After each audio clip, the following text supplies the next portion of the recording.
Ladies and gentlemen, boys and girls, outsiders of all ages, welcome to the Monday edition. It's 8:30. The Longhorns appear to have gotten their mojo back. Just ask the Florida Gators. 8-1 and still rolling and I guess re-rolling in conference play. Texas has 3 games to go. We've come to that part of the schedule. We may get into a little bit of that, but also we'll review a little 49-17. My goodness. Before we do anything else, let's remind you that it is The Outsiders, brought to you by the good folks at Poncho. I noticed Bo in your lower left is wearing one of those really comfy Poncho hoodies. You might want to check one of those out. Also, it's getting a little cool outside. How about a flannel, kids? Here's 2 examples. That's the Pearl Cat and the Blue Goose. I counted 31 other choices of flannel. So if the Pearl Cat and Blue Goose don't look like your brand of vodka, they've got all kinds of, and that's just the flannels. Go to ponchooutdoors.com. You'll find out what I'm talking about. Make sure you mention Orange Bloods Live when you place your order. The upper left is always the quarterback. It's Mach 5. His background is absolutely real, just like he is. The beard is as well. That's not fake. That's not some Hollywood prop. That's Chance Mach. The lower right, a brave man tonight. It takes bravery to wear the cowboy hat tonight. I salute you, Jason Dick. Yeah, team, baby. Going great. Yeah, and right as I talk about the Cowboys, his Wi-Fi goes complete cowboy. That's perfect. Oh. And the lower left is the country gorilla himself. It is Bo Edge. They're ready to roll, and if they got a little extra smile on their face tonight, it's because the Longhorns flattened Florida, 49-17. Let's go around the horn here, gentlemen. Chance, let me start with you. You got a nice smile on your face. I tell you what, before we even talk about the game, all of y'all were involved in the tailgate deal. I had to be at TCH Social Austin doing the watch party for Orange Bloods, so I wasn't able to get down there and back up to Cedar Park and all that. But you guys were at the tailgate. I know Jason was involved. Another Longhorn great, in addition to Chance Mach, was involved. Chance, give us some details on this tailgate. How'd things go? Well, first of all, I don't want to give away too much because I don't want a bunch of random people showing up at Jason's tailgate. Okay. But could not have been a better day. So thank you for the weather, for all of the people there in Austin. That was incredible. It was one of those typical Austin days that I woke up when, oh shit, I'm completely underdressed and I'm going to be cutting icicles with, and that slowly but surely gave way. By 10:30, the sweat was with us. We were back to normal, but it was a beautiful day. The tailgate and we'll get into Casey. What a phenomenal job Casey Studdard and his team did. Everybody was raving. We had to make an adjustment. Originally, the hope was to have Casey and his team do a brisket and some barbecue because they're freaking great. But we had to alter it and make it, kegs and eggs. So we had some brisket tacos and some sausage wraps. Jason and his group were just phenomenal. So couldn't have been any better. The guys from Arch Public, some of them came in as Gator fans and left as Longhorn fans. So, shit, can't do any better than that. And especially with Bitcoin up $20,000 per coin over the last 5 days, they were all very good moods. Let's put it that way. They were in a good mood. That's nice. Hold on, I'm going to check Coinbase real quick. I didn't realize that. More on Arch Public coming up here in just a few minutes. Bo, talk to me about that game, 49-17. We talked about last week. The theme turned into Texas trying to get their mojo back on offense. Boy, did we see it. What'd you think? Well, it's like when I sent you guys the graphic. I sent it on Sunday morning. I was like, take Gladiator and put Quinn on it with the caption, "Are you not entertained?" As a self-professed Quinn Ewers homer, which everyone knows that I am because I think he's better than he gets credit for sometimes, that was the performance we'd been waiting for. Was it perfect? No, but nothing in life ever is. Other than maybe Kyler Murray going 20 for 20 in the middle of the Arizona route of the Jets, which was just comical to watch Aaron Rodgers cry. But that's the Texas offense. And yes, Florida was on their 3rd string quarterback, and Aiden Warner was not ready for primetime, daytime, not anytime. But that's still an SEC defense that has held other SEC offenses in check by and large, and they knifed them up. And it doesn't take massive vertical shots. You just keep hitting them with the shorts and the creative play calls, like whatever the hell that was that got Isaiah the Bond on the.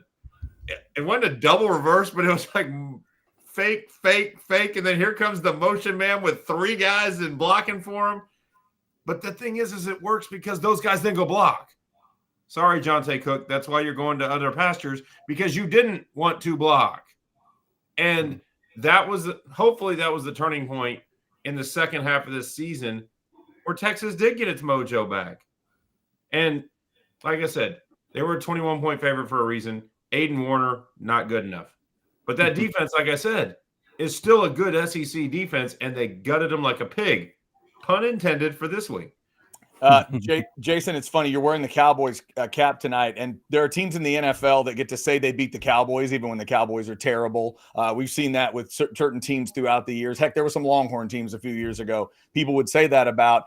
Texas got the opportunity to play those Florida helmets. Forget about exactly what that team played like. You get to say the first time you face Florida in the SEC, I mean, it was never, ever a breath of close. What'd you think? Yeah, I mean, what Bo said is correct. Like, this Florida team is not the Florida that we are accustomed to seeing, but they're still, hanging in some of these SEC games. And so it's not like they're nobody, okay? And what is his name? Aiden Warner. Yeah. We were debating before last week's show whether or not this was Kurt Warner's kid. It turns out it is not. I don't know any of Kurt Warner's kids, but I bet they would have fared just as well. I guarantee you, if that was Kurt Warner's kid, he's tearing up the paperwork. That guy, woo!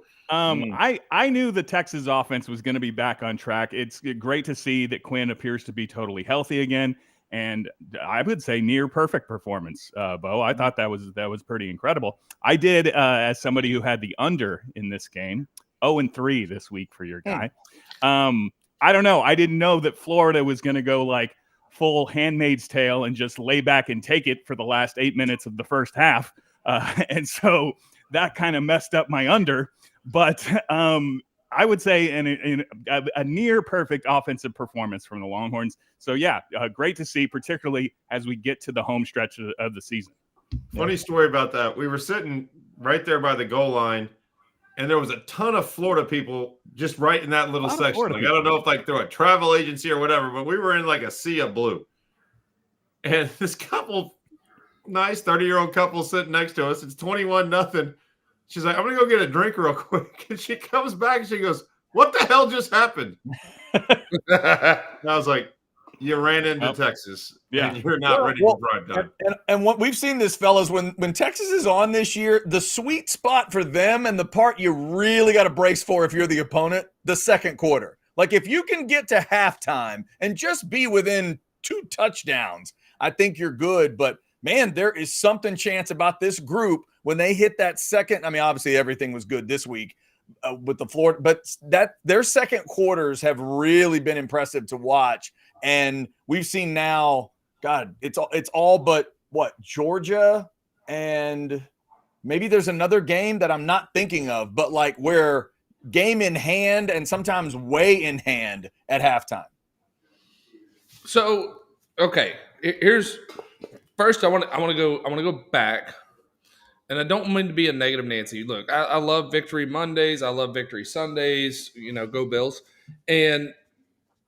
but I have to say, to Jason's point, I don't want to say it was flawless, because there was things that Quinn is still doing that to me are going to cost us in giant games. Nothing feels like it has any form of urgency. The ball doesn't come out of his hands quick, and that's just how Quinn plays. I'm not saying that that's just how he plays. There's no sense of moving in the pocket, and like, he missed 3 deep balls, 2 of which were overthrown, 1 which was underthrown, and the underthrown caused an incompletion. Like, those things have got to be cleaned up. Okay.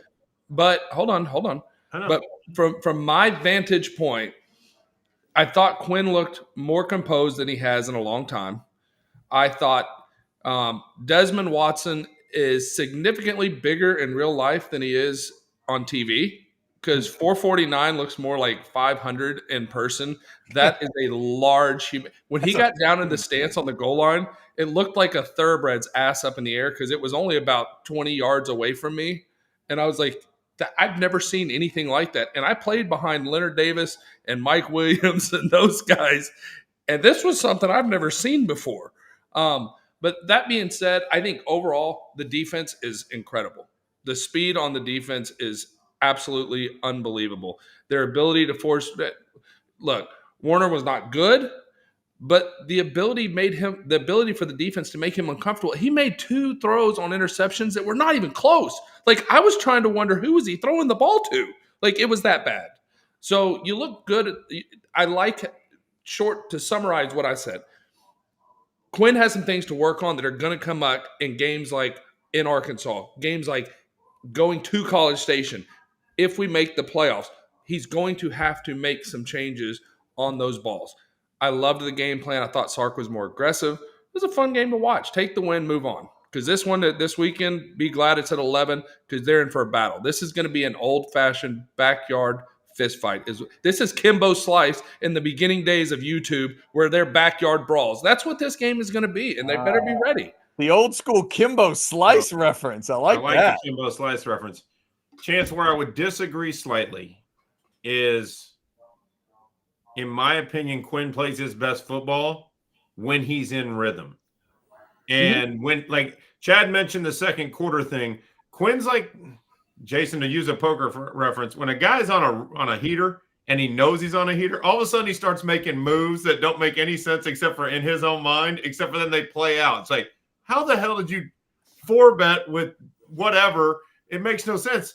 But he's got this confidence brewing. And when Quinn starts hitting the short stuff, then the deep stuff really is available.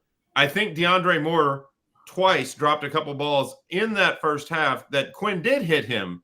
Maybe you think they were underthrows, or I didn't think so, Chance. I thought at least there was one that DeAndre dropped straight up dropped. The other one was slightly underthrown, but DeAndre Moore would be the first one to tell you he should have made the catch.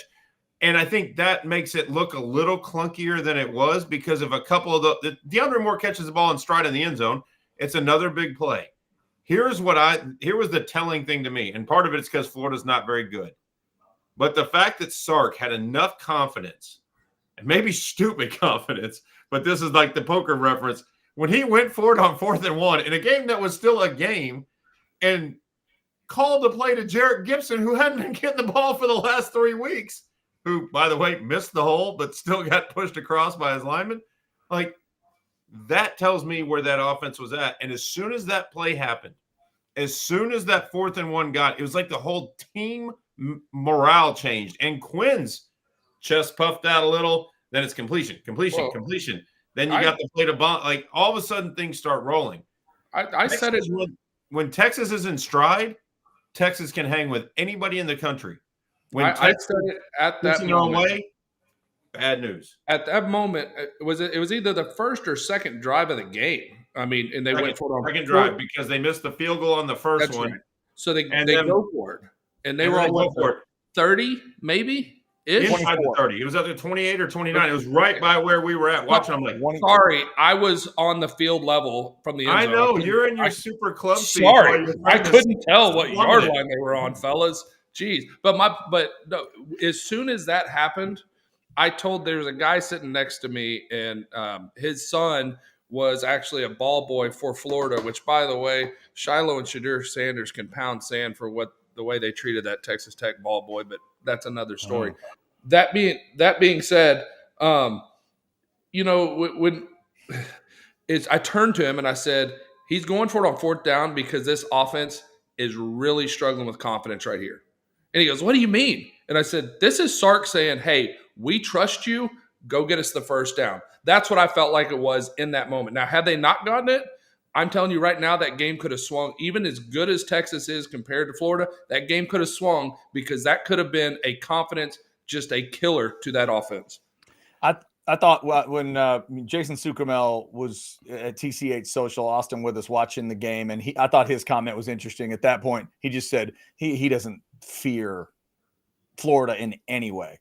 He just knows they're not losing this game. He knows it's not even a possibility. To me, it did show you what he thought of them. And fellas, I do not think we would see that same thing in Fayetteville. I don't think we'd see it in College Station. I don't think you'd do it against the Kentucky defense, honestly. Yeah. Not in that exact situation. You're on 24, and it was like, what, 7-0? Like, there's no reason. No, it was nothing. It was nothing, 0-0. No It was score. 0-0. Right.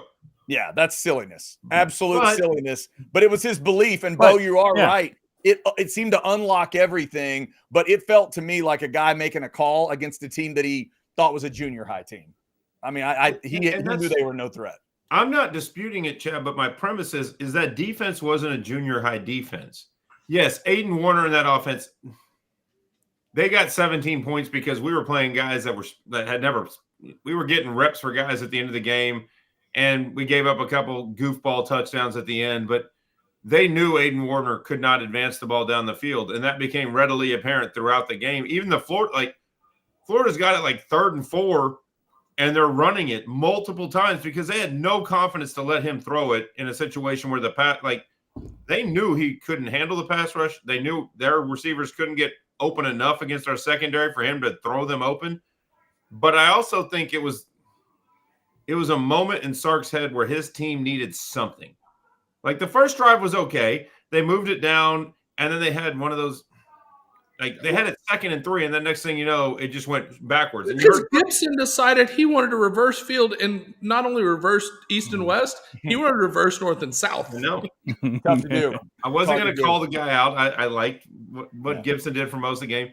But Kirby Smart said it at his press conference after Georgia got annihilated by Ole Miss. Too many times we start rolling and then we shoot ourselves in the foot. And that was Texas's MO against Georgia. That was Texas kind of against Vanderbilt, where we'd go forward and then holding penalty. And you can dispute whether they were holding penalties or not, but 2 steps forward, 15 steps backward is what it always felt like. As soon as the offense started getting a little bit of go to it, we'd screw up. And I think that was Sark's way of saying, screw it. Like, I believe in you. Chances are, I believe in you guys. We're not going to screw it up on 4th and 1. And I really think come hell or high water, we'll get the first down. And it was like that play was the damn opening. Because after that, Texas never let off the throttle. Other than a couple of DeAndre Moore drops, Texas was in it. And the defense responded too. Once the offense started scoring, the defense is like, oh, it's go time. We can go for picks. We can do everything we want because they ain't going to get enough. Well, and that's the other thing he knew deep down is the defense was going to at least hold to a field goal against that quarterback. Like, I think that's what was in his heart. If somehow they didn't have to stop the run better than we did at parts of that game, though. Yeah. Oh, and we will get to that both tonight and this week as the Arkansas game looms. We got a super chat in for Chance. If you want to throw a super chat in, it'll go right to the top of the list. Before we do that, let's thank one of our great partners. We're going to show you the truck. It's Covert Ford. Covert Ford of Austin. All season, we're bringing the football fun to you with unbeatable deals on our all-new Ford F-150s. Whether you're tailgating with friends or cruising to the big game, our powerful trucks are your perfect MVP. Come experience the rugged performance and cutting-edge features that make every drive an experience. Touchdown savings await at Covert Ford of Austin, a family tradition since 1909. CovertFord.com. If you look real carefully, you can see Jason's tailgate spot in there, but we won't tell you exactly where that is. It's a secret. Just hit me up on Twitter. I'll give you the exact. No, can't do that. We can't do that. All right, so our guy S. Roan 45 jumps in with a $5 super chat. Question for Chance: between yourself, Chris, Major, and Vince, who was likely to yell at a player for a mistake? I guess this goes to the DeAndre Moore, how do you drop a ball 12 different times on one pass? I will just say the guy that bakes cookies would be the first one to yell at anybody. That's why I was like, I know. And especially, I just don't want to get into it. But, yeah, it would be Major. We'll just put it there. Major. Whether you were right or wrong, if it made Major look bad, you were getting yelled at. Okay, there you go. There you go, S. Ron. And that's got to be one of those two, Chance. Like, there's a difference between receiver drops a couple balls and receiver drops a couple balls when A, he has made some plays for you before, and B, you are thrashing a team when he does it. See, and this was a Bill Parcells thing that I learned at an early age. I never got on to players for physical mistakes. They want to make the plays. My issue was always with mental mistakes, And I just, throughout my years playing quarterback, I learned that players are like children, right? Everybody's going to handle things differently. And some guys, when you yell at them, they shut down.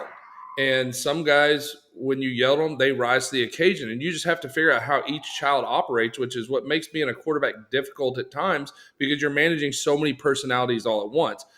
Let me give you a prime example of what Greg Davis did. And I didn't know that he did this, but we were at bowl practice. We were about to play Joey Harrington and the Oregon Ducks, and out in the Holiday Bowl. And that was my redshirt freshman year, the 2000 season. And we're at bowl practice, and I make a throw, and Coach Davis just rips into me, and I wasn't even wrong. And I looked at him like, what the? And then so we kind of started going back and forth. And I don't want to say I talked back, but I was like I was pissed. And so we get into it, and Coach Brown sends me back to the locker room. Team's still practicing. It's the only time in my entire life that I've been told, go to the locker room. And I did. And then I was pissed, and I showered before anybody got in, and I sat on the bus by myself. And that day we happened to be going to the San Diego Zoo. And so I'm getting on the gondola to go across, from one side of the zoo to the other, and the door's about to shut, and I'm still pissed. I'm fuming.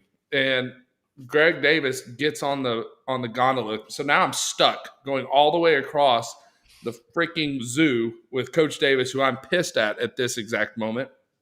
And at that point, he informed me, he said, look, I do it to every one of my freshman quarterbacks. I've done it my entire career, even going back to when I was just a quarterback coach, not a coordinator. And he said, I jump their ass to see how they react so that I know how I can handle them going forward. Right? And I told him, I said, Coach, I don't care if you yell at me. I'm really fine with it. My issue is, if you want the guys on this team to trust me and respect me, I just ask that you don't do it in front of them. We'll have our conversation in the games. I'd put my headphones on and just sit there and be like, my ears would be ringing, not from the crowd, but from the ass chewing that I was getting in these headphones right here. And that's fine. And so, but to the point of the question, you have to handle everybody different. And I think sometimes there were some quarterbacks that handled things with more of a personal broad stroke of, it didn't make me look good, pull your shit together. And I didn't necessarily agree with that tactic. Did you see the polar bear at the San Diego Zoo?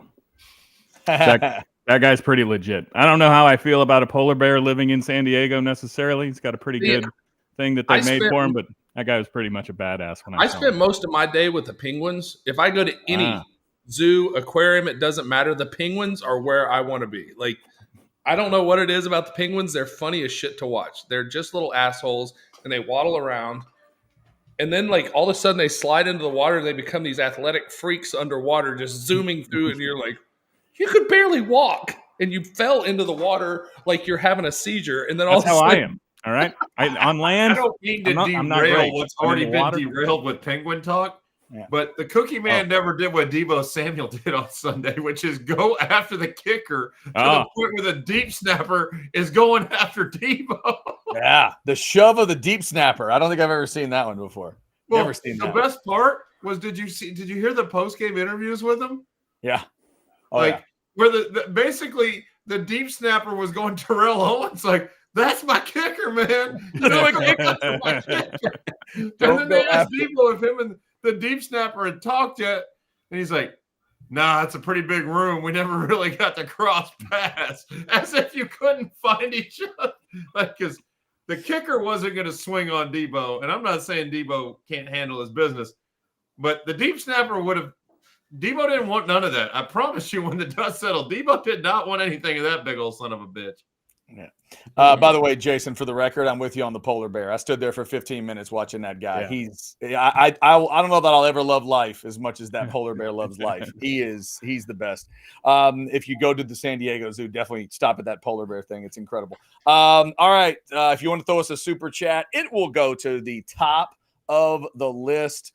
Chance kind of made a reference to it. I just want to throw a question to you guys as we kind of we'll start thinking about maybe this Arkansas game a little bit and kind of tying the Florida game to it. Real quick, though, for people that didn't hear, Kentucky is a 2:30 kick. They did set that today as we're recording on a Monday night. So 2:30 kick for Kentucky, the last home game for Texas.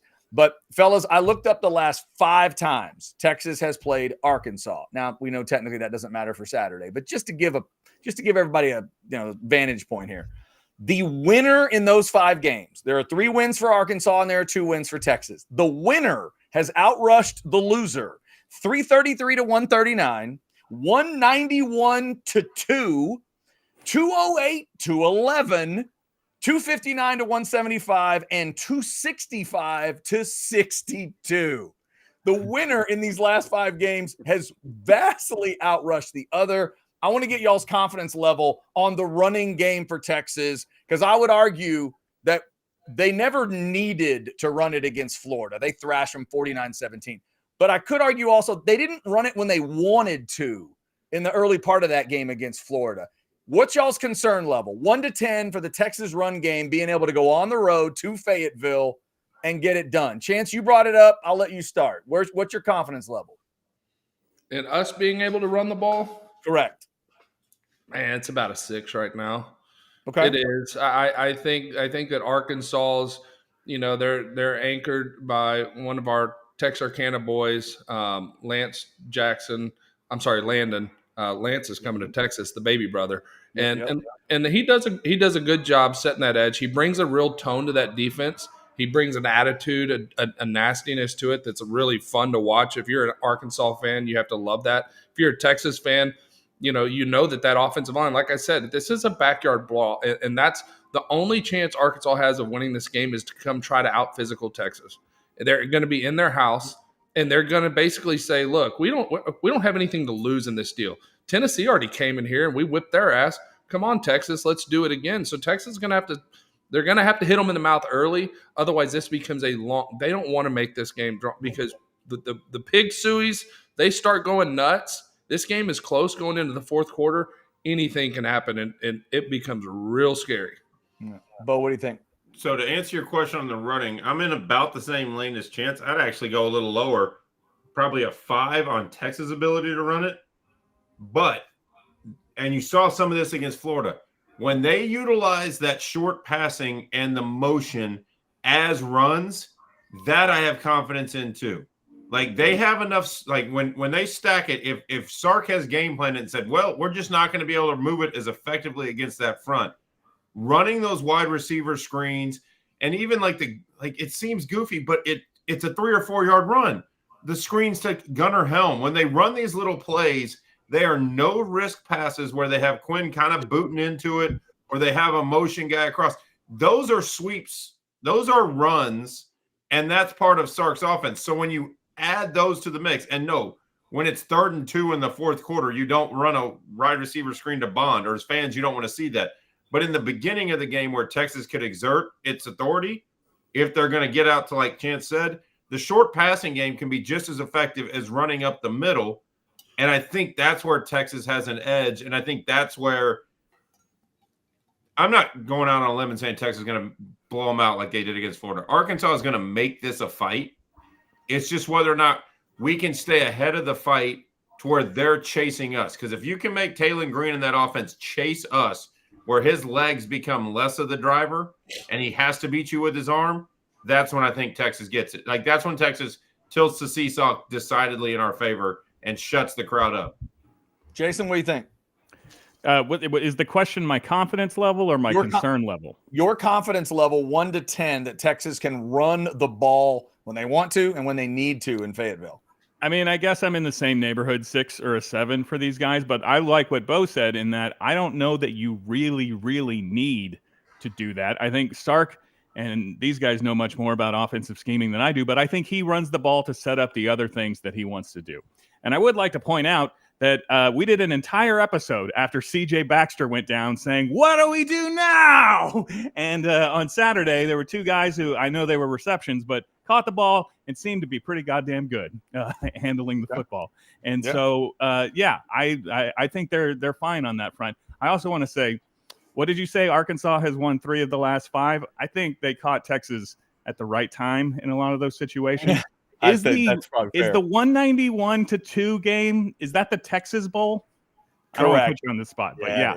Tyrone Swoops to Texas Bowl. I was at that game. I bought a ticket on StubHub for $4. for $4 that day. And you had $200 in fees. Yeah. My total was $4 in fees too much for that shit show.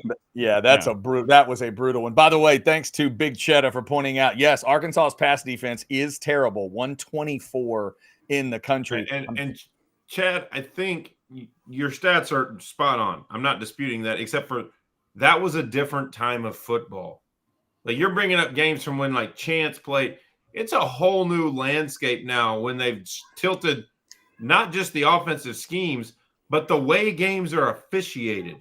Because now all the advantages for the offense with all the defensive holding penalties and illegal, like every single time you get your hands on a receiver down the field, it's a penalty. That takes a little of the onus off the running game.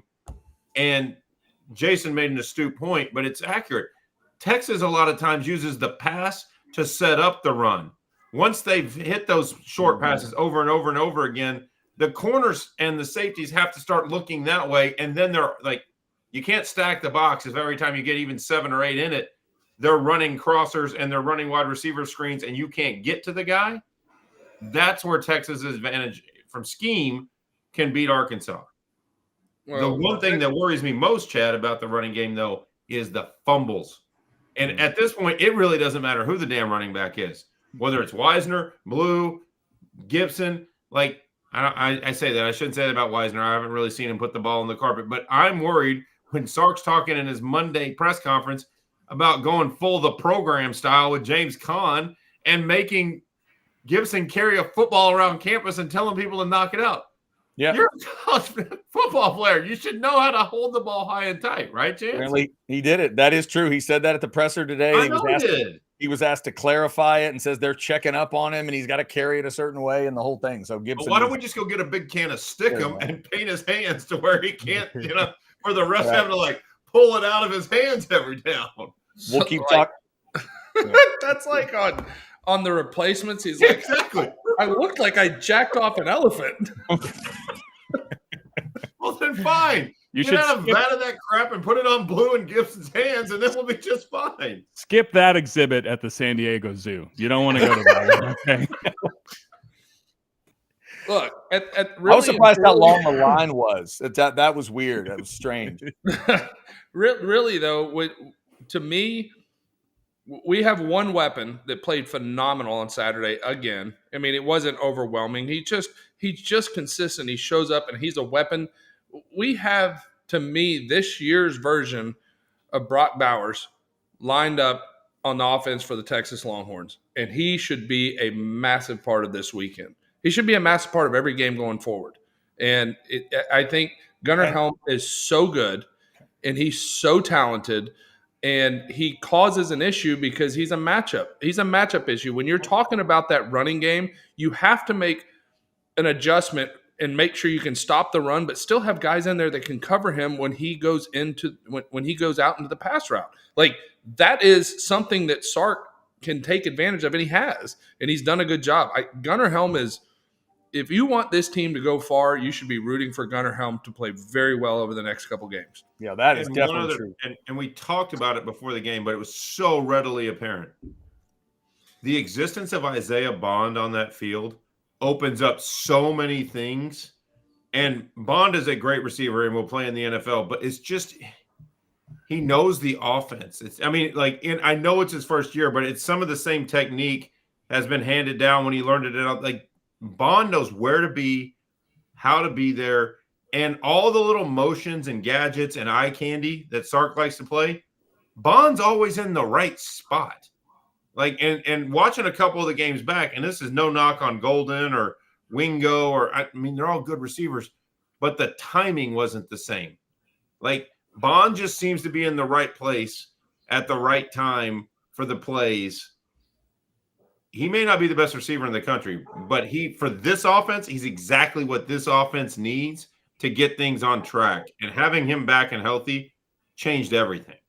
If y'all want to throw us a super chat, it will go right to the top of the list. Chance, earlier you made a reference to those Arch Public guys hanging at a tailgate, having a good time. I know they had a good time, especially if they were rooting for Texas. Tell us a little bit more about Arch Public.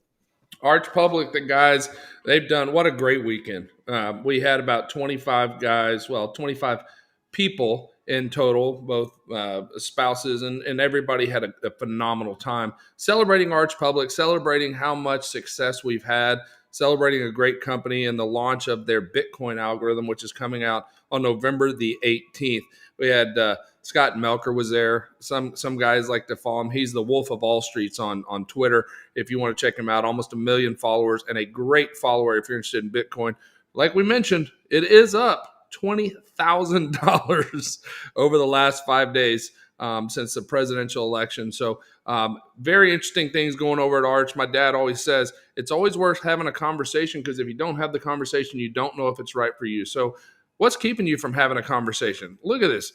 In the month of October, absolutely crushed it. Plus 21%, a little over 40% total since May. I don't know where else you could find that. And the most beautiful part, it's all liquid. Your assets are yours. They're in your account. You can transfer them to your bank every single day if you wanted to. That's what Arch Public does. It's worth a conversation. Give them a call. Shoot me a text or a DM on Twitter, and I'll hook you up with Tillman and Andrew. You can talk with them, see if it's right for you. It may be, it may not be, and that's okay either way. But have the conversation, because I don't want you to miss out on the opportunity I've had. I mean, it's not a bad day when you can turn 50 into 70 in about 5.5 months. So just a thought, might want to check out the friends at Arch Public. Go see Tillman and the boys. There you go. All right. Thanks to everybody jumping in the chat tonight. Headed up towards 700 folks in the Specs chat. We appreciate you tonight. Texas getting ready for Arkansas. Somebody in the chat said, good thing it's an 11 a.m. kick. That certainly is good news for Texas, because it doesn't have a chance to get wild and crazy in a night game this week. Chad, all that means is they're starting at midnight. Like when you go to Vietnam, like Chance can attest, because he, has a lot of Texarkana ties. Putting the game at 11 doesn't make it tamer. It just means they're going to start drinking at 2 a.m. instead of 6 a.m. Like, I applaud the effort as well, but if you don't think that place is going to be crazy because it's at 11, this is their Super Bowl. Arkansas has nothing to play for this year but their fans and to win this game. Yeah, and like I said earlier today, guys, I wish I could take the Men in Black, the little red, memory eraser, and give all you guys a quick shot of it this week, because I can't get the 63 points that Ole Miss scored out of my head, and I know I need to, because that is not – I agree with Chance. That's not what this is about to be. This is about to be an absolute fight, and if a Texas fan doesn't think Arkansas can win this game, I'm not sure what to tell them, other than I've said of every SEC team this year, I think the SEC was cruel but fair in scheduling everybody, sometimes crueler than others. Texas has had a lot of the fair part. This is the cruel part. The cruelty is here. At Fayetteville, at College Station, within a 2-week span, that's cruelty. Now Texas has got to face that. So I don't know how to get 63 points out of everybody's head, but I think it's important this week, because I just think Arkansas is going to be on another planet from where we've seen them. Well, I'll say this. Chance wasn't talking, so I was jumping in there. But Texas has it lined up now with some of the things that transpired last weekend and the weekend before. But with Miami losing, which means the ACC is a one bid for the tournament, with everything that's played, like there is only going to be one ACC team. There's only going to be one Big 12 team. And so now you're looking at, there are going to be 4 spots for the SEC. You can go ahead and put it in black ink. There's 4 spots for the SEC. 2 of them are going to go to whoever plays in the SEC title game. Texas has a gravy train with biscuit wheels if they can win the next 2. Because even if they lose to Texas A&M, there'll be a 2-loss SEC team. And I'm sorry, there's too much money in it. Texas ain't getting left out. This is the beginning of the playoffs for Texas. Hopefully Sark can impart that on the players. This is a playoff game on the road. I'm not saying Kentucky's going to be an easy game, but Kentucky's damn near mailed in their season, and they're going to be here, and I just don't see them having much to play for. Everybody on that sideline has something to play for, and everybody on that sideline hates Texas. Texas may not hate Arkansas, like back in the 90s, Arkansas hates Texas. And I know Chance can agree with that. He's hung out with plenty of people in Texarkana. No, they have this game circled, and it is a big game, and it is one. But real quick, I want to circle back because I want y'all's opinion on this. I've always been of the belief all you can do is schedule big games in your pre-conference play. Everybody bitched about Texas. You're in the Big 12. You don't play a schedule. Oh, you're not ready for the SEC. You don't know it. So then we come to the SEC. We scheduled it. We had the defending national champions scheduled. Granted, when we scheduled them, we didn't know they'd be defending national champions, but we did schedule Michigan. We've scheduled Ohio State. We've scheduled USC. We've scheduled Notre Dame. Like we're scheduling what we can schedule. We came to the SEC to play the SEC schedule that y'all talked about, and now we got people bitching. Texas got an easy schedule. And who's bitching about Texas? Not people. Hold on, not people. It's Chad's brethren and not Chad. Chad is level-headed. Well, it's not just Chad. No, you don't. I agree with Chance. You don't have to go. You don't have to go too deep on Twitter to find people who will say Texas overrated. They've played nobody. Blah blah blah, and everything Chance said is correct. We moved. Who do you think was the ringleader putting it out there? And I like the guy, but Billy Lucci had not one, not two, but 3 tweets talking about Texas's strength of schedule. Talking about how the SEC gave them a gift. But see what they've changed now, Bo, is they've changed. Notice everybody on Twitter has changed their wording, and I'm sure, Jason, you've seen this too. The wording has gone from number of top 25 current top 25 teams you've beat. Because Texas has beat a handful of top 25 teams, but they're not there now. Now, what can Texas control Michigan? Hearing it from Oklahoma fans today, I was like, are you shitting me? It's not like you're helping our strength of schedule, ass clowns. Sit this one out. You have no room to talk.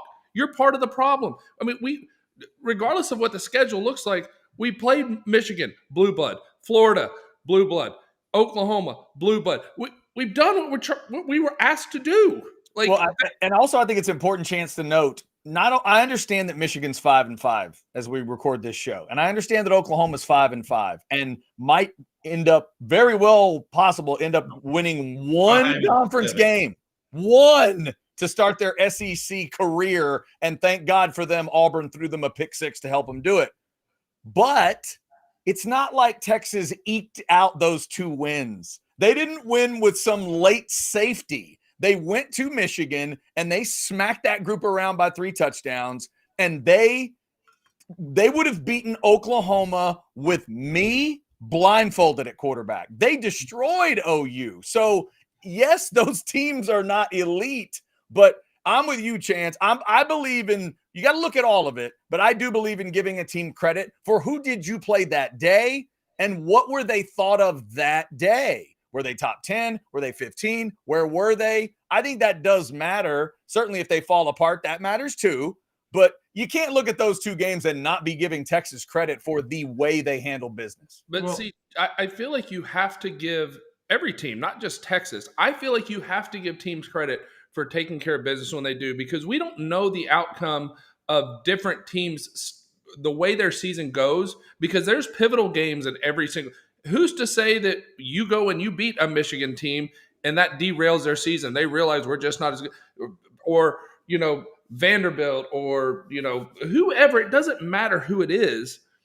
The point is, I want to go back to 2019 Texas versus LSU. I firmly believe LSU winning that game is what springboarded them to the national championship season. It gave them the confidence they needed. And all that swag that everybody talks about LSU in 2019 had, our friend Tracy likes to talk about it all the time. Well, that swag started after they came to Austin and won. The 3rd and 17 play that Burrow completed in what was a shootout between Elliger and Burrow for the entire second half, just back and forth and back and forth. And the Texas defense finally stepped up to overcome the Ingram play at the beginning of the game, and then they got 3rd and 17 on a great throw by Burrow and a great catch by a future NFL Hall of Famer. But you're right, that's what springboarded them. Oklahoma was still considered a decent team, and Brent Venables wasn't considered Charlie Strong 2.0 when we ran into Oklahoma. It was only after Oklahoma that all of a sudden Now they're looking at benching their quarterback. Like all these things went haywire. Yeah, that's true. Now we also have to be realistic about this, fellas, on both sides of the house divided, and maybe a little in Knoxville. Like, we all looked at those SEC schedules. The SEC, I'm not saying favor. The SEC did not go overly cruel on either Texas or Texas A&M. So to me, there's not a Longhorn or an Aggie that needs to be turned into the other side. No. And they talking went about ultra cruel on Billy Napier. He must have slept with somebody at the SEC's wife for what they did to him. No, there are two teams. If Florida fans and Oklahoma fans want to bitch about what the SEC did to them schedule-wise, I'll listen. But Longhorns and Aggies need to calm down because there's a lot of who you didn't play that they've been able to take advantage of. So you got to move on and see if you can get to that game with control. Like those two teams in Tennessee control things. Soon as you slip one time now, you're going to fall into that pit and everybody is going to start talking about your schedule. Well, and there's something to be said. This is an NFL thing that I've heard of numerous NFL analysts talk about. Once you've played the Detroit Lions, the next week is a real problem for you because the way they play with the physicality, that doesn't mean they stop people. They just play hard. That doesn't mean they have the best athletes on defense or whatever, but they hit you every single play. Specifically, their offensive linemen, they are tough and they are physical, kind of like their coach, Dan Campbell. Well, Vanderbilt was a darling of the NCAA until we went up to Nashville. And yes, we won by 3 in that game. But if you watch that game, that was a double-digit ass whooping until the very end of that game. And a couple of those 10-step forward plays, Texas had them pummeled. And all of a sudden, after that, they were beat up a little. And now they got exposed. They got beat by South Carolina. But that Vanderbilt team was giving everybody a run for their money. And we went to their house, and I don't think any objective observer would say they were really in that game. Pavia looked different against South Carolina after getting beat on by Texas. So, no, Vanderbilt was ranked when we got them. They're not ranked anymore because they lost to us, and then there was a misstep after that. But to act like beating Vanderbilt didn't count, and I know it's kind of comical to talk about Vanderbilt like they're this great team, but there was a moment in the middle of the season where they were everybody's darling. After they'd beaten Alabama, they're giving everybody their best shot. It was only after they played Texas that they weren't the same team anymore. And I'm not saying that's the whole story, but that's part of the story because of the physicality of the Texas defense, specifically in the secondary. Pavia was hurt. Secondary hits people. Yeah, and they hurt Pavia going into this past weekend. Like, don't tell me that didn't have a part in it. Yeah, that's true. Bo kind of made the point that I wanted to make to all of these people who want to be nuts about strength of schedule, whether it's about Texas or about any team. There's a very simple solution. Watch the games, okay? Watch the games and tell me what you saw out there because that's what, how you can figure out what teams are good. Because I am a degenerate gambler, I follow this kind of things. But all of the sportsbook sharps, they have power rankings based not on record or stats or any of that, just who would they pick versus another team on a neutral field. And you know who is number one in all of college football? It's the University of Texas, okay?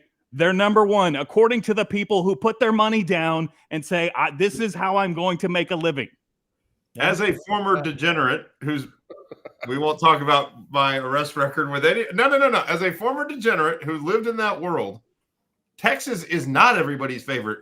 The lines are typically inflated against Texas because there's so many Texas fans betting on Texas. So if Texas is covering, that's even better for Texas because there's a tax to bet on teams that you really like. I didn't mean to turn it into a homer point, but I'm just saying, watch the games and make your decision on that, not based on some weird strength of schedule thing that was look, a perfect example is Miami. Okay. If you watched Miami play this year, then you shouldn't be shocked that what happened on Saturday versus Georgia Tech happened after what happened versus Virginia Tech and what happened in, I guess, was it Duke? Like, yeah, that should Cal? That should have them down by 20. Should not shock you. And that's from somebody who had Miami -11. So yes. Yeah, there you go. At this point, if you want to be a confident Texas fan, you need to figure out, do you want to play Tennessee in Atlanta or do you want to play Bama in Atlanta. Because if you and Tennessee both went out, it's those two. It's the UT battle. If Tennessee slips against Georgia this week, or I guess in another game, they slip into that 2-loss group of teams. And based on the strength of schedule that's being projected, it's probably going to be Bama at the top of that list that'll get into the game against Texas. So to me, if you're a confident fan, that's what you need to be thinking about. Who do you want to play? I know Chad, you do all the homework, and I know you looked at all the tiebreaker scenarios and all the different things. But it seems to me like it's setting up that each week there are basic play-in games. Tennessee, Georgia this week. If Tennessee loses that, I don't think they get back up to the – like I said. It'll be tough. It'll be tough. And it'll be tough, Bo, because they lost to Arkansas. Well, like it'll be tough because if you start looking at the slots, most of them are already accounted for. The Big Ten has 4 in the bag. I'm sorry. There's no way Oregon's not getting in, even with one more loss. There's no way Ohio State's not getting in with one more loss, because it would probably be against either undefeated Indiana or Oregon in the Big Ten title game. Penn State isn't going to play nothing but a bag of air the rest of the way. So one loss Penn State is getting in because they're not making the Big Ten title game. So Oregon, Ohio State, Penn State, and most likely Indiana, who's if they beat Ohio State, they're 100% in. But a one-loss Indiana team whose only loss is to Ohio State is going to get one of those spots because the Big Ten has just as big a hammer as the SEC when it comes to the TV money. So if the Big Ten's getting 4, and then the Big 12 gets either Colorado or BYU in, if the ACC gets 1, whoever the hell wins their title game, because they're not getting 2, because it's either going to be SMU, Miami, or Clemson. Whoever sneaks out of the ACC is in. And then you got the one for the Army, Boise State, whatever the hell you want to call it. Army Notre Dame is a de facto play-in game. Because if Army loses to Notre Dame, they're out, and Notre Dame's definitively in. If Army beats Notre Dame's out, and Army's in. Like, I mean, there could be an upset, but if you just look at it, there's 4 spots for the SEC. That's it. Like, they talk about it all you want. Texas A&M is a play-in game for A&M because a 3-loss A&M team isn't getting in. I still think a 2-loss Texas team gets in. I think if Texas wins the next 2, they're in. I think if Bama wins out, they're a la freaking Bama. They're in. Tennessee, Georgia is a play-in game because if Georgia has 3 losses, as much as they want to be in, it's going to be real tough to justify putting a 3-loss Georgia team over one of the Big Ten teams. So, but they beat Texas and Austin, Bo. They beat Texas and Austin. What if Texas is the Big 12, the SEC champion? They beat them in Austin. You can't do it with 3 losses, though. Like that's what I'm saying. Like in this, it's still a little political. I mean, yeah. I think if you look at it right now, the team that nobody's talking about that could sneak in the side door into like the 11 seed from the SEC is Missouri. Eli Drinkwitz and his crew has 2 losses. And all they have left is South Carolina, Mississippi State, and Auburn. I assume that Chance got up to get a whiteboard to follow all the things Bo just ran down there. I think that is true. Jason, it's my homework this time, Jason. Yeah. I can breathe again. I'm not on meds. I have notes. Jason, it sounds like Bo thinks there will be four spots available in the SEC. What I need you to tell me is if you've ever had 4 birdies available at the golf club at Star Ranch, and have you achieved those birdies? Well, that's 2 different questions, Chad. Star Ranch, my favorite golf course in all of Central Texas, one of my favorite anywhere in the world.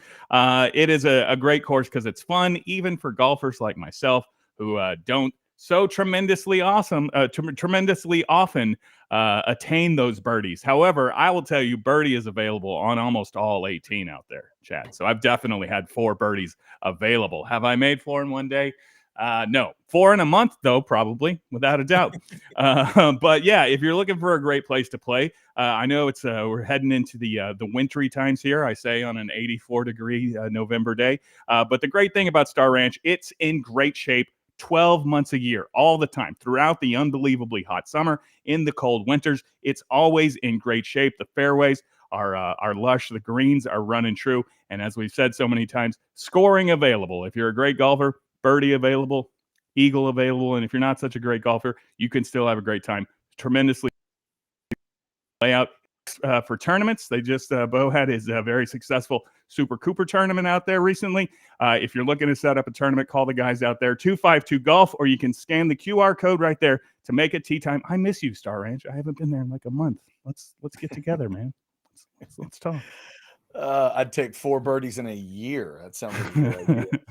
It's fantastic. And it is a beautiful, beautiful course out there at Star Ranch. Thanks to all of our great partners here at Orange Bloods Live. Thanks to almost 800 of you that are in the Specs chat. So, Bo, just kind of continuing that conversation, and for everybody, Bo was talking about a 10-2 team, a 10-2 Texas team, and if they'd get in the playoff, he believes that they would. That discussion seemed to come up on the message board over the weekend when I did dig through all the tiebreakers and we're kind of throwing things out. It quickly turned into that concern of, okay, 10-2, would Texas get in? Do you guys believe there's any version of it that would trouble you? Like, there's 3 different ways it could happen, obviously. Lose to Arkansas, win the other 2. Lose to Kentucky, win those other 2 on the road. Or, as Bo just talked about, do you lose one of these first 2? You know, you went like, or do you win them and then you lose in College Station, whatever? Is there a version where anybody thinks Texas would be left out? Not at 10-2. I'm seeing shaking heads. Chance, you agree? Not if they go 10-2. Johnny Manziel, money. Well, I don't think it's even a money thing. I think you have if you're going to look at it. I mean, I think the eyeball test. Texas is a damn good football team, like a really, really good football team. Because you wouldn't go to. I mean, if we walk through it, if you wouldn't go to Atlanta. Let's say Bama and LSU go to Atlanta. LSU's out. LSU's already been eliminated. If we're not going to Atlanta, I'm going to say that 10-2 means A&M is playing Bama in Atlanta. Yeah, but Bo, if it ends up being a big tiebreaker among that huge group, it'd be Bama and LSU on strength of schedule. LSU's got 2 conference losses. I think LSU has more losses coming, but that's a whole different story. Right, I'm just saying if they win out. Right, if they won out, it might be those 2. I'm just trying to figure out who else could keep them out. So in your scenario, Chad, that would mean Texas either loses at Arkansas or versus Kentucky at home. Texas is 3 right now. Look at what happened to Georgia. So Texas slides to, let's say, 10, 11, 12, and then they beat top 10 Texas A&M in the last game of the year. That propels them into the playoff. Right. So if not, then Texas is going to be number 3 in the country and lose on the road to top 10 A&M or top 12 or wherever they're slotted. That's not going to be enough to knock them all the way behind. Like, if Tennessee loses to Georgia, Tennessee's 7 right now. Tennessee will not – 2-loss Tennessee is not jumping Texas for losing at A&M. Missouri is not jumping Texas for losing at A&M. You know, Ole Miss – Missouri's not jumping anybody. Well, no, I mentioned this, Chance, when you stepped up for a second. Missouri has a real sneaky way of sneaking in the side door into like the 10 or 11 because they got 2 losses. And when we're talking about the unranked teams, they got South Carolina. They have 3 unranked games that if they win, they are 10-2. And if everyone else cannibalizes each other, Missouri could find a way to creep in as the 10 or 11 seed. I don't think they will, but just looking at the 2-loss teams in the SEC, if my contention is correct, and I want to see somebody tell me how the SEC gets more than 4. I don't see it. As much as you think it, whatever. The Big Ten has 4 on lock. I'm sorry. There is no way. You think Indiana's locked in? If they go to Ohio State and get whipped, you don't think that would kick them out, at least for the week? I don't, because I think if Indiana's 11-1 and their only loss was to Ohio State, who is a top 5 team by all accounts, and they end up being the number 1 team in the country. What, Chance? They're in the shoe, right? Huh? Correct. They're in the shoe, right? It's in Columbus. Yes, it's at Ohio State. If Ohio State beats them 42-3, maybe. If Ohio State beats them 42-21 at their house, they're not going to hold it. Like, I can't see a scenario where Indiana doesn't, because Indiana has climbed far enough up that they won't fall down, and they don't have to play that last week if they don't make the Big Ten title game. I mean, I guess there's some weird scenario where Penn State's going to get in. Here's the other weird one, Bo. You started to mention it. I don't know that it's going to happen, but just to throw it out, you mentioned that Army Notre Dame game. It's been blinking at me for about a week. look how close Army and Boise are in the rankings. It's not just that if Army beats Notre Dame that they would get in and Notre Dame would be out. There'd be an extra spot. Notre Dame's spot would be up for grabs at that point because Boise would be out. That would be Army would take Boise's spot.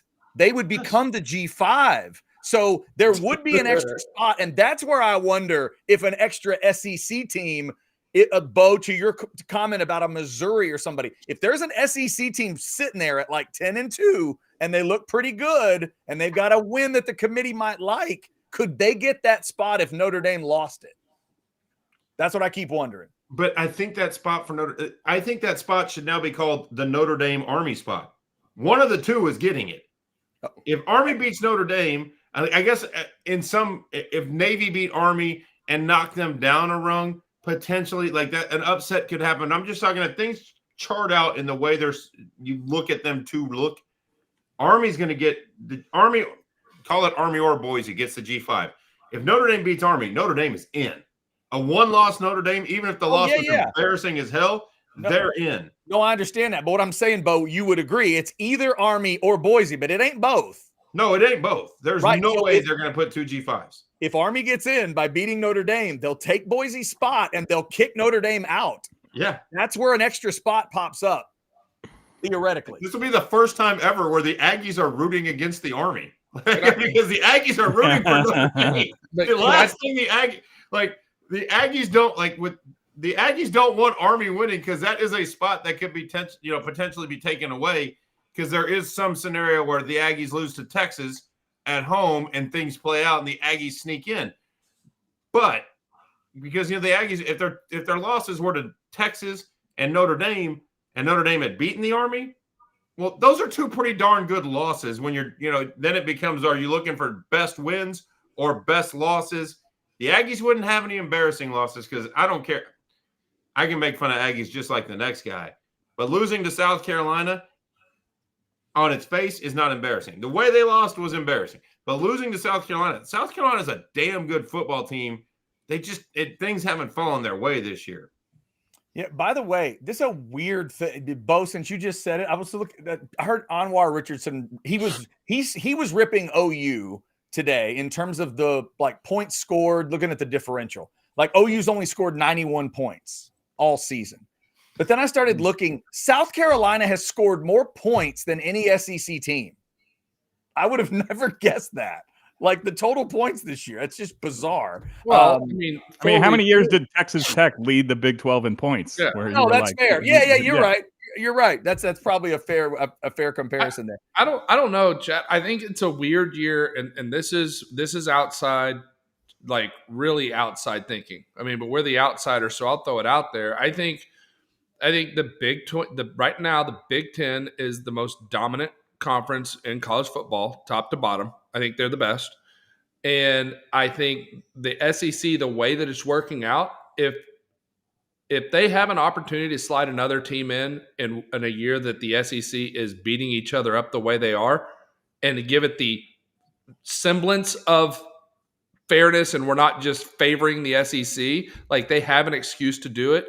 I could see a scenario where the SEC only gets 3, and the Big Ten gets their 4, like Bo said, and that opens it up for one of those other outside guys to get in. I think the committee looks at this opportunity. Putting Boise State in over Alabama. No, let's say it plays out. Tennessee beats Georgia, and Texas is facing Tennessee in the SEC title game. Let's just say that's the scenario.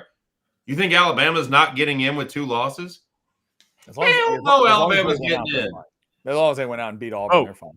Put this, and maybe you get back to me on Wednesday. Put it in the pneumonia-free Bow Edge playoff calculator, because you keep saying the ACC is only getting 1 team in, and I don't know what the tiebreaker situation is or what's going on here. If Clemson beats SMU in the ACC title game, that's a 2-loss Clemson team, and Miami wins the rest of their games. They have 1 loss. The champion gets in, and a 1-loss Miami would get in, right? You could have 2 ACC teams. I'm not saying I don't think it's impossible. Well, I'm trying to figure out the scenario where Miami's still in the ACC title game. They would be in ahead of Clemson? Yes. Right Clemson now has 2 losses. Miami has 1. But how many in conference? Yeah, they have 1 conference loss. Yeah. I know, but I don't know the ACC's goofy ass tiebreakers. I haven't. For this exercise, Jason, I will look it up. Okay, thank you. I just give you a quick peek of what I read today, Jason. SMU and Miami both hold tiebreakers over Clemson. Okay. Basically, it has to Clemson losing to Louisville, if I'm not mistaken, like in some of those common opponent things. Yeah. So SMU, Miami, I think, because none of those teams actually play each other, which is weird. Right. SMU doesn't play either of those other two. And I don't think any of them, there's no game, I think, between the three of them. So you're going to have to break the tie that way. But I think it's SMU and Miami that would play in the game. And that at least that's what's in line right now. I don't think that's why this week, like Clemson beating Pitt this week would be big because it would at least keep them alive. Are we hearing each other? We're talking about Clemson, Miami, and SMU. Yeah. Like, this is the world we're in. Okay. I love it. There are 15 there are 15 words. 15 games this week with playoff implications. In the current NIL world, SMU is a top 20 national program for the next 10 years. I'm sorry.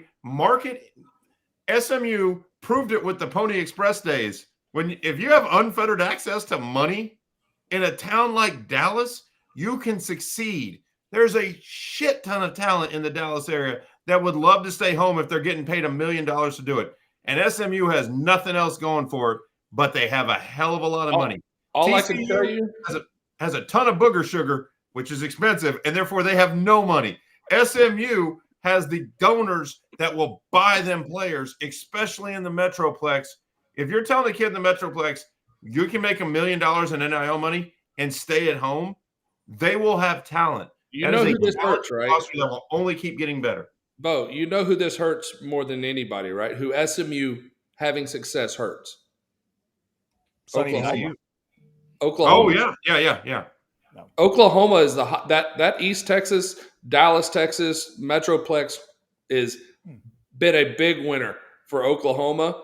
And if SMU can start throwing some money and keeping kids home, if Oklahoma is now having to battle for money with SMU, like, that's an interesting thing. I don't know if I've heard anybody say that. Good. That's interesting, Chance. I like that. I hadn't thought of that. Yeah. Oklahoma's also got a Venables problem because it has become he's not there are some coaches that don't win enough games, but they're a great recruiter and they can win that part of the game.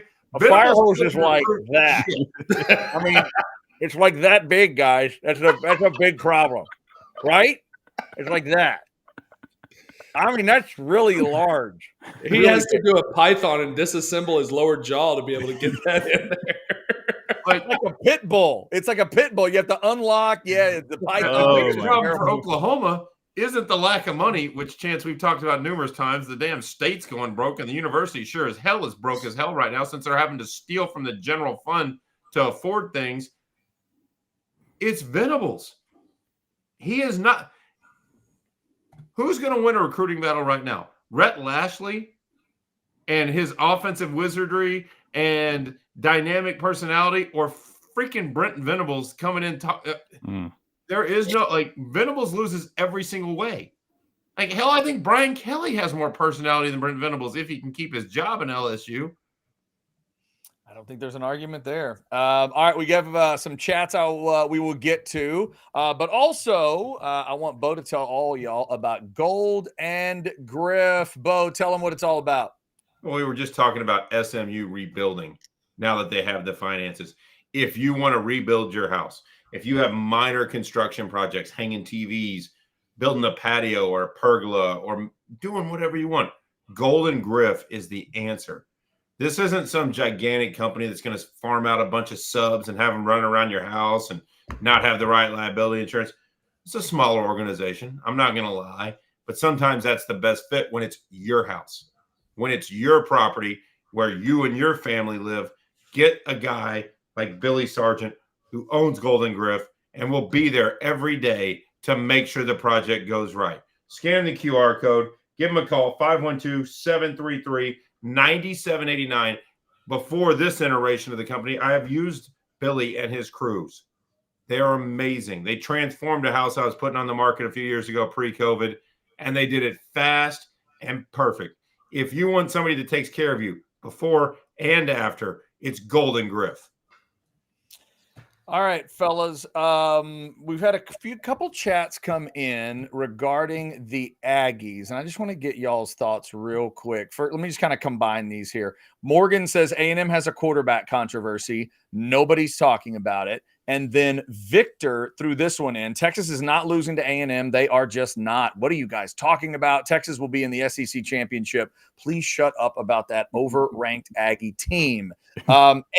A&M, I mean, you talk about stumbling into your bye week. You get beat like that by South Carolina and you lose your running back. You come out of the bye with the pillow game against New Mexico State that no one cares about except me. Guys, where's the concern level? Obviously, Arkansas is the next thing on your mind, but like, has the way you think about the game in College Station changed? Because it sounds like some fans are kind of disregarding the Aggies at this point as they come out of the bye. Bo? No, because I've been to Kyle Field, and I guarantee, mark my word, I could be. This is going to be the 6:30 night game at Kyle Field right after Thanksgiving. That place is going to be a circus. And while a lot of the Longhorn players may not have that rivalry baked in like we do growing up with Texas and Texas A&M on Thanksgiving and all those things, Chad, I know you can attest, that never left A&M. Y'all went to the SEC, but your hatred of all things orange never stopped. Ours kind of dissipated. Like now it's like you're the quirky, like most Longhorns aren't that into it. They don't have that disdain in their heart. That night, every single Aggie in the world will hate Texas. Like from the core of their being, and it will come out in the noise. And if you don't think the noise and things like that, and I'm not some conspiracy theorist, it affects things like the referees. Because when you're in that environment, it's just your human instinct. There's a reason the home team gets more calls. And I'm not saying shady. No, I'm saying it's going to be crazy. And it's going to be a different world. And we have a quarterback who I love in Quinn Ewers, who has shown a propensity to get rattled once in a while in situations like that. Well, that's going to be an opportunity. And the A&M players are going to feed off of it. The A&M defense can play. What's holding A&M back, and they mentioned the quarterback controversy, is A&M has no identity on offense. And this isn't a show about A&M, but A&M has no idea who they truly are. Are they a run quarterback-based attack, or do they want Connor Wigman back there slinging it? And you can't do both. And they haven't picked a lane, and the next two games are freaking cakewalks. A&M will be a 2-loss team heading into that game, and everything will be on the line for them. Making the playoffs will be on the line. Making the SEC championship will be on the line. For Texas, if they win against Arkansas and Kentucky, really the only thing is, yes, the SEC championship, but they're in the playoffs. The players will know it. The coaches will know it. And you can say they're going to be motivated, but it's sometimes like it doesn't come out that way. Like your head's already thinking about bigger things and not that rivalry. So, yes, that game will be different. Yeah, and Jason, it's one of those things that, if both can handle their business, A&M with Auburn, Texas obviously has a couple of conference games before that game. I mean, I don't know if anybody would have predicted exactly this, that the winner of that game has a spot in Atlanta if they handle their business up until that day. But I just wonder about the threat level for you. Do you still see the Aggies as the same type of threat, or did it change a little bit for you? Well, it's changed in that they're a bigger threat. I believe I said at the beginning of the season they were going to be 6-5 at the start of that game. Maybe I said 5-6, and they were fighting to get in a bowl game. I don't remember, but I was definitely wrong on that. I'll tell you the same sportsbook power rankings that I mentioned earlier. Texas #1, Ohio State, Oregon. Texas A&M is 11, which that sounds like a great disparity, but playing at Kyle Field, like Texas is probably like a 2.5 to 4 point favorite. And when you're a field goal favorite, you can lose that game very easily. Ask Georgia. Especially the way our field goal kicker's kicking right now. Yeah. So yeah, I think Texas is way more talented, and A&M is way more flawed than the Longhorns. But playing there, a rivalry game, versus a team, it's not like Texas is going to be favored to blow them out. So, yeah, I would be concerned that Texas could lose that game. I would never pick A&M. But, yeah, I would be concerned. Yeah, and by the way, Chris Bennett, well played. Not even looking that far. We have Arkansas Saturday.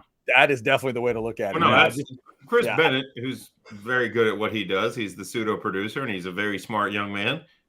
He's right, but part of this show is getting off the rails and having these stupid conversations. I just noticed. I just wanted to throw it out real quick. We'll get back on the hold on before you get back on track.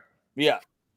I will say, because the initial question was, has your feeling changed? And I picked Texas to be 11-1, with that one loss being in College Station. Now I'd need that one loss to be in Austin to Georgia. But I think there's a big thing that happened a week and a half ago, and that was Le'Veon Moss, a guy that I have absolutely loved his game. I think he's going to be a really, really good NFL running back, and I think he's a top 3 running back in the country this year. Him being down hurts big time. That being said, we've also seen LSU, who couldn't stop Reed. They proved this weekend they can't stop a mobile quarterback. That's something that Texas has shown they're good at. If they know that the quarterback is mobile, they're very, very good against that. And so I think it has shifted. That, with the only thing I will say, playing in Kyle Field is going to be nuts. And that crowd will be responsible for at least 2, if not 3 or 4 penalties on Texas. And what those penalties are and where they come in the game is going to be hugely impactful. Texas is the best thing they can do is come out and put that game out of reach early. Because if they let it hang around, oh my goodness. It'll also help this Saturday morning in Fayetteville, Chance. The exact same thing. Early lead for Texas will be really big. Yeah, I think Bo referenced that earlier. I mean, that's a huge part of these road games. Get those crowds, because and the A&M crowd will be a little different this year, but fellas, that Arkansas crowd just came out of the bye week, and the last thing they had to eat at home, call the Hogs, wear the stupid hat. They got 63 hung on them. You can hate Texas all you want, but man, you got to drink a lot at a tailgate, Jason, to put that out of your brain. 63? Well, and here's the thing, Chad. This game, the Arkansas game, to me, sets up very similar, and I was dead ass wrong in my prediction of that game, but the outcome. It's the Michigan game all over again. Like, they have if Michigan would have started Alex Orji, Taylon Green is Alex Orji that can throw. Like, he's athletic. He is an absolute. I mean, he is built like Ben Roethlisberger back there. He is a monster. Big dude. And he can run and he can throw. But what he doesn't do well is he's not going to chase 21 points down. Like, you get out in front, he makes mistakes. And against this opportunistic secondary, mistakes can happen. So in some games you want to defer and you want to know. This is the type of game where Texas needs to take the ball and score right away, just so they know we're not then let our defense cook. Because this is the type of game that if Texas can get the ball and score and then get the stop and score again, and it's 10-0 or 14-0 and Arkansas is running up the hill, those fans get real quiet. If it's the second quarter and it's 7-3, buckle up, because it's going to be a ball game all the way through. Yeah. And by the way, just because Allen is being slightly mean, it doesn't mean he's wrong. Let's see if A&M can beat New Mexico State. Absolutely, Allen. 6:45 Saturday. And Jerry Kill ain't – hey, Diego Pavia and Jerry Kill aren't going back to their old stopping ground. Now, if we can make that magic time machine happen, that's a game I'd like to see. That is true. As we head towards the exits, gentlemen, Bo, let's just double check. Also from Allen, is this how you see it laying out? 4 SEC, 4 Big Ten, ACC, 1 Big 12, a G5, and Notre Dame. That's your group? That's my group, because I think Notre Dame beats Army. Yeah. Now, if Army beats Notre Dame, then you take it Notre Dame, you scratch it out, and you put Army, and then that G5 spot becomes a potential opening. But I really don't think they put a 5th SEC team in there. Like, I really think that's when they would scramble to give Boise and Army, like we talked about in that scenario. No way. Huh? You think they'll put 2 G5 teams in over another SEC team? Well, if it's that Missouri team I'm talking about, I hope they put Boise State in over Missouri. Oh, yeah. I think there they you go. put Colorado in. Look at all the 2-loss teams. I think they're chomping at the bits to put Colorado in. I think they do anything. Oh, they want them in there so bad. Mm. But if it's a 3-loss Colorado team, there's no way they can put them in. Well, and God, I'd love for Colorado to come play some real football. here's the beauty of it, guys. This is why I've always said that I think the SEC rather is going to stick with 8 conference games. I know everybody wants them to go to 9, but when you have 8, they've been doing this for years. And I've been talking about it, and it's only mattered now to Texas fans because now they're in the conference. They use their horrible non-conference schedules, and they use it to build 10-win teams, whether they're 10-win teams or not. And the SEC at the end of the year wants to just present that to the committee, as many 10-win teams as they can find. Let the committee sort it out. That's how the SEC looks at. Why would you want to play an extra conference game to sort more of that out and have less 10-win teams? I think this is exactly what the SEC wants. If we have an 8-team tiebreaker, I think that's the SEC's dream because they're going to dare the committee, Bo. They're going to dare the committee to go, hey, those 2 look good. That 3rd one looks good too. I think the 4th one looks good. But how about this 5th team? Can we interest you in this 5th team? They're 10-2 in the SEC. How can you say no? I can tell you how they'll say no, because there is a bias toward, like, this new 12-team playoff is a direct response to the SEC having too much power. And the other ones are trying to take some of that back. The SEC and the Big Ten are on level footing financially with the TV deals. Mm-hmm. And the ones stroking those checks like them both, because they need the Ohio States and Michigans of the world just as bad as they need the Alabamas and the Texases of the world. Until 5 years from now, which is the first time that they can really break away and have their own little SEC Big Ten orgy, until then, they need these other schools to play ball, because eventually they're going to go to them and be like, so here's the deal, guys. You're going to take half the money. Like, we're going to go take all the money, but we're going to let you in the club as long as you come and do it. If they alienate the Big Ten or Big 12s and ACCs to the point, then they got a real problem, because then the government will get involved. They have to be nice. Now, I'm not talking about alienation. I'm talking about that extra spot is available, and there's a 10-2 SEC team waving at them. That's what I'm talking about. What I'm saying is that 10-2 SEC team has to have a name. Like, if it's Georgia or Alabama or Texas at 10-2, they're getting in every damn time. The Missouris and the South Carolinas of the world are like, they are the ones that are climbing up that hill. And that's why I think they go to 9, because then you can use the power rankings to dictate that. Because that's the knock on that 10-2. That 10-2 has no teeth to it. So at that point, they would take Dion and his kids because the names are bigger and it would matter more if they didn't win the ACC. If they didn't win the Big 12. If Colorado wouldn't have gone to Nebraska and fucked up and it was 1-loss Colorado team, a 2-loss Colorado team, even not winning the Big 12, gets in because they want the show. And it's Dion, and it's Shador, and it's Travis Hunter. The problem is they screwed up and lost to Nebraska. And that's just an unforgivable. Like, the way Nebraska's season has played out, that's an unforgivable loss. Especially because it wasn't like it was a 3-point game at the end. Nebraska beat the shit out of them. Yeah, Bo, I hate to ruin it for tomorrow night, but is it true you are the special guest tomorrow night on the Reveal show? Or is Reese Davis going to be talking to you? Because it sounds like you know more than that head guy knows. Okay, it's not Reese. No? Reese's Chance's boy. I've been texting with Herbie. There you go.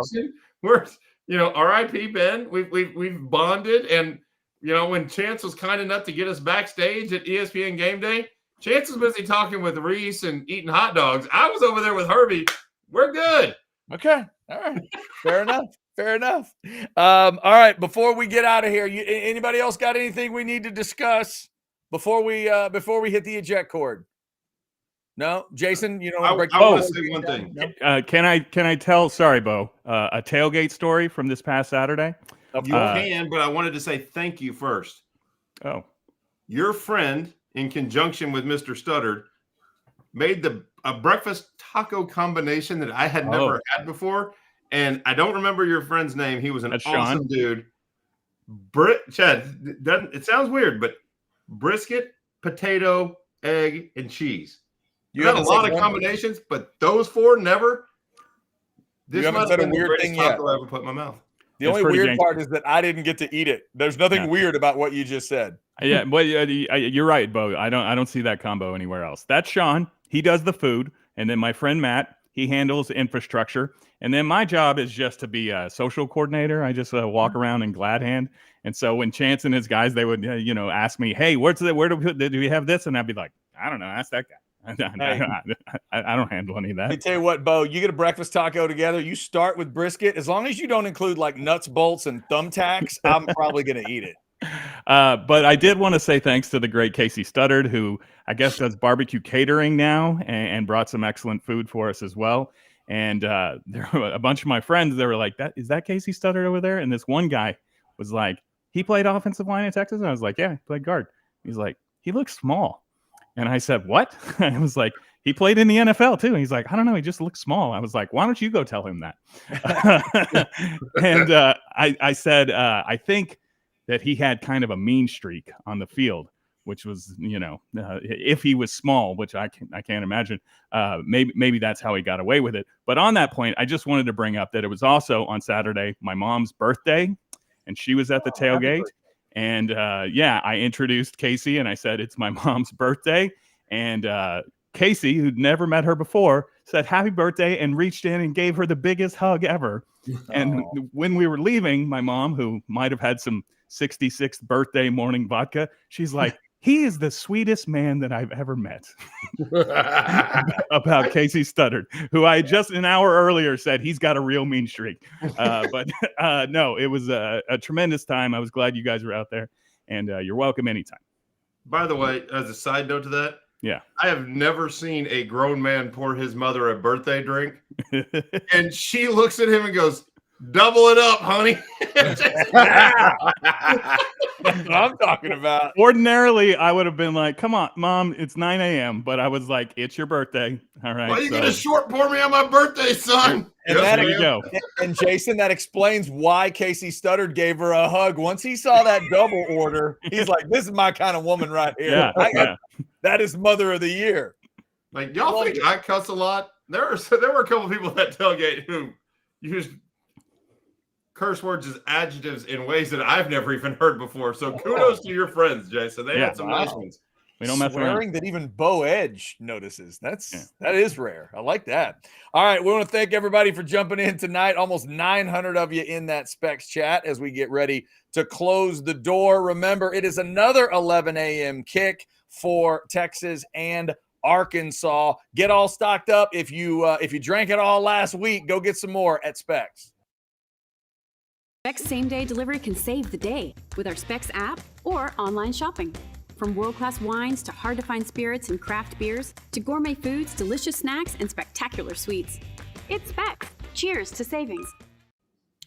And it sounds like if Jason's mom was at your tailgate, you really are going to need to go to Specs and get stocked back up. Also, thanks to Poncho. It's The Outsiders brought to you by Poncho. Again, let's show you the flannel. Weather getting a little cooler, maybe. A little bit, kind of. A lot of flannel choices. These are two of them that stood out to me. In fact, they're the first two on that list. And then there's like 30 more after this. So go check out the Pearl Cat, the Blue Goose. As we talked about, Bo and myself and Chance, we all kind of dig those mother of pearl snaps. Just kind of reminds me of my granddad, a little more Western vibe. But they also have the stuff on the right. You want to go a little more of that classic button look. Go check out all the different designs they've got, the colors, the patterns. It's just incredible, the selection. PonchoOutdoors.com, and make sure you mention Orange Bloods Live. All right, we'll be back on Wednesday night at 8:30. It'll be a What Are You Drinking Wednesday. Jason's mom is going to send us some vodka to drink. Jason, if you could have her send me, maybe if she's got any Deep Eddy vodka laying around, if we could get her to send it for Wednesday, that would be excellent. Communicate that. That would be good. All right, we'll get that done. We'll make our picks on the Texas-Arkansas game and around the country for the week. Remember, you think up 3 picks you like, because if you go 3-0 this week, I don't think a chatter went 3-0. Did they, Bo, this week? Well, inverted. They went 0-3. That's what they get for taking 2 of my picks. The only chatter pick I went, got right was Texas again, and then they piggybacked on mine. all right, chatter went 0-3 this week. If you go 3-0 as our chatter of the week, making picks, you get to pick the poncho shirt of your choice. So get your thought process together for the next 2 days. Come back and see us Wednesday night. Blake, the super producer, will jump in as he does on Wednesdays, and we'll have a good time. So bring your beverages on Wednesday and check it out. Also, remember to check out Orange Bloods live throughout the week. Anwar's got the old fashioned for you tomorrow morning at 9 a.m. and the legendary Modcast, where those 4 OB mods put their brains together. That is a Tuesday 10 a.m. show, or just check it out anytime at Orange Bloods Live. Y'all have a great rest of your Monday and a rest of your week. We'll talk to you on Wednesday night. Until then, we are the Outsiders, and we are